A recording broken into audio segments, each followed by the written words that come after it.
Hi, Andre from Peak Motorcycles here.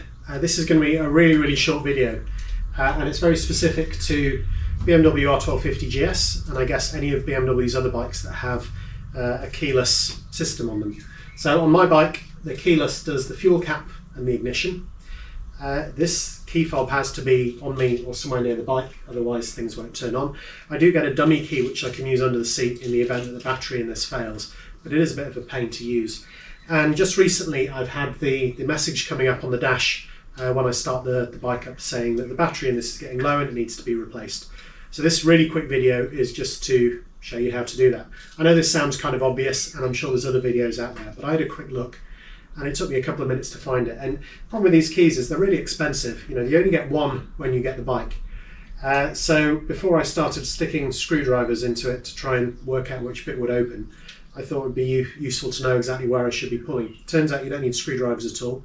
In fact, you can just open it with your fingers, but I'll show you how you do that. Hopefully that will be useful to someone.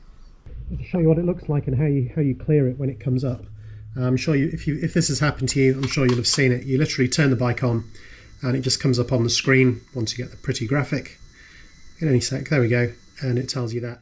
Now the way that you can actually clear that, and you might have worked this out already because it's the same as with a lot of warnings. With a jog wheel, you either push this side this way or you push the far side the other way. So yeah, whichever one you want, it's essentially the same thing. And when I do that, it just clears the screen. So if you've had any of the other warnings come up, like the low fuel, it's exactly the same thing. So you just move it that way around. So you move it from here, push it that way, and that does the cancel.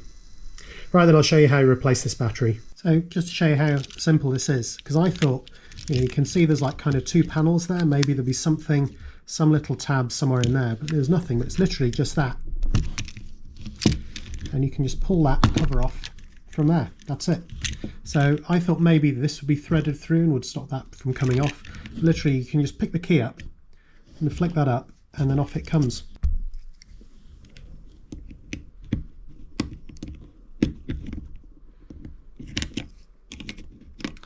That's the old one. Get my shiny new Energizer 2032.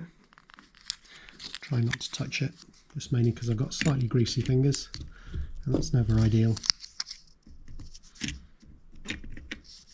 Actually, there's no contact on the top of this, is there? There we go. That's back in. And then simple as that, this cover then just pops back on. And that is it. So there's no screwdrivers, no anything else. It's literally just open up the key bit. So with that as it is, open up the key bit, put your finger in there and just pull that edge. And up it comes. That's it. Right, I'll put that back on and just make sure it still works. Here we go with my nice newly batteried key.